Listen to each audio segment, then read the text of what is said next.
and you are miserably failing at that goal.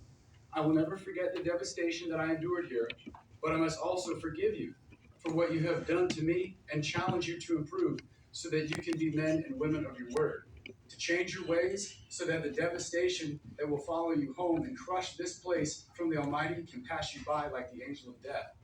Humble yourselves before the Lord as I have, and finally commit to making a positive difference in this area and in your hearts. And should you finally make that commitment, instead of sweeping dirty little secrets of Northern Neck under the rug, I will help you fix what is broken. Because I love this nation enough, and I trust my God that much. So Northern Neck Regional Jail, you are forgiven for what you've done to me. I release that pain and torment by the power of Jesus Christ. Let me be the last man that can report on the horrors done in this place after surviving Northern Neck. May God have mercy on you and us all as we do our best to become better people. Our children and the broken souls within this building deserve it. Thank you.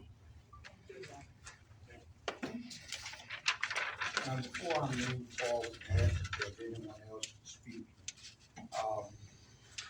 this is the first occasion that I've had to make this statement in the jail board meeting. If this were in a regular Westmoreland County Board of Supervisors meeting, you're going to respect the chair. And when you've been given opportunity to speak and there's a time limit, when you hear the gavel, then you need to stop.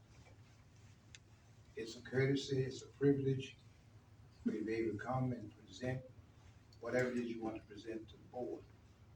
But we have other speakers that are going to speak, and until I've been told different, it's my responsibility to preside over these proceedings. And this is the implement that's used to hold order. So if there's anyone else that wants to speak, we give you the 2 to 3 minute time limit. And we try not to cut you off in the middle of a statement or anything like that. But if in fact you hear the gavel, then that will give you notice to come to the conclusion or ask if you may proceed, because that would be at the discretion of the chair and this board. So is there anyone else who would desire to speak? Anyone else?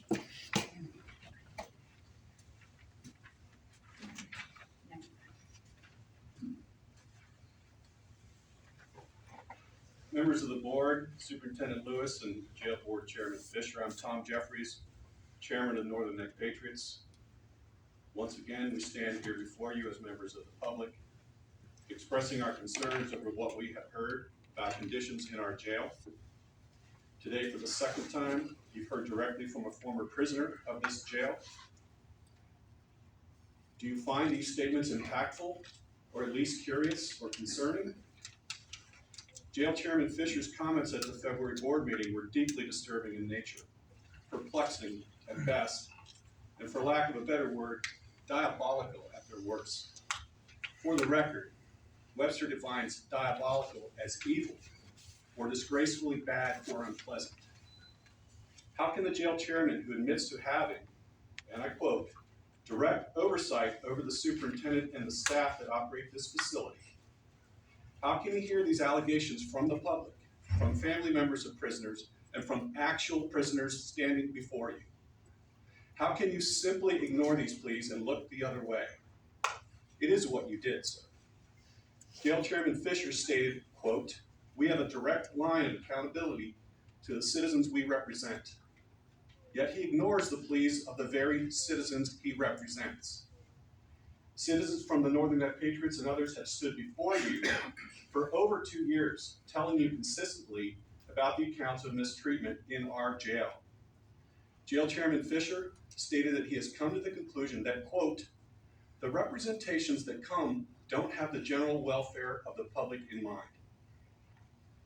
Stunning. If the jail chairman is implying the way in which our jail is run is necessary evil to maintain, quote, general welfare of the public, then I strongly disagree. You can do better. You must do better. Quote, we pass all the audits, all the inspections, you said. This may be so, but what about the culture behind the sally port? Inmates being beaten in places the cameras can't see, the uncaring attitude of the COs, a grievance process so laborious that they give up or face retribution for demanding their right to be treated fairly. Jail chairman, you stated, quote, consistently for coming on to 30 years, we've run and managed a great facility down here at Northern Neck Regional Jail. There's a saying about putting lipstick on a pig. I think you know how that one goes. Jail chairman, you close with, quote, keep your enemies close to you. Now that is a very interesting choice of words. So citizens speaking out at a public institution about concerns with how that institution is managed are now labeled as enemies? That is disgraceful.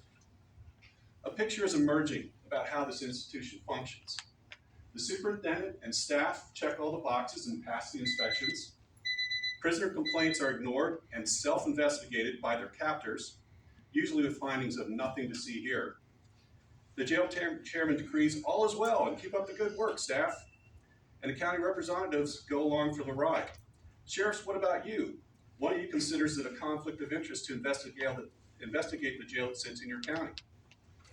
We will be back here again next month and a month after that and so on until this board takes its responsibility seriously to establish and maintain, as the chairman said at last meeting, a direct line of accountability to the citizens we represent. And I'd like to ask you a question, and I hope you will respond. You never have before. The 5 action items I laid out at last meeting, I'd like to know if you made any progress on those. Thank you very much.